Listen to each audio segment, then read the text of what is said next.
زبور پہلی کتاب اور اس کا 32واں باب جو 11 آیات پر مشتمل ہے۔ مبارک ہے وہ جس کی خطا بخشی گئی اور جس کا گناہ ڈھانکا گیا۔ مبارک ہے وہ آدمی جس کی بدکاری کو خداوند حساب میں نہیں لاتا اور جس کے دل میں مکر نہیں۔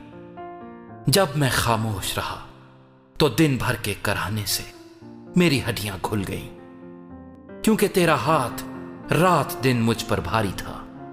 میری تراوت گرمیوں کی خشکی سے بدل گئی۔ میں نے تیرے حضور اپنے گناہ کو مان لیا اور اپنی بدکاری کو نہ چھپایا۔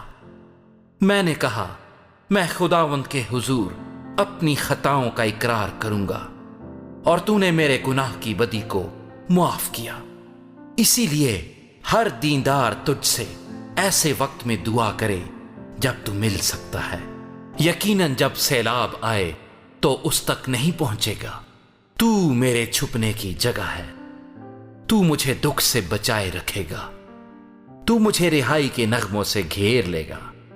میں تجھے تعلیم دوں گا اور جس راہ پر تجھے چلنا ہوگا تجھے بتاؤں گا۔ میں تجھے صلاح دوں گا، میری نظر تجھ پر ہوگی۔ تم گھوڑے یا خچر کی مانند نہ بنو جن میں سمجھ نہیں، جن کو قابو میں رکھنے کا ساز دہانا اور لگام ہے، ورنہ وہ تیرے پاس آنے کے بھی نہیں۔ شریر پر بہت سی مصیبتیں آئیں گی، پر جس کا توکل خداوند پر ہے رحمت اسے گھیرے رہے گی۔ اے صادقو، خداوند میں خوش و خرم رہو، اور اے راست دلو خوشی سے للکارو۔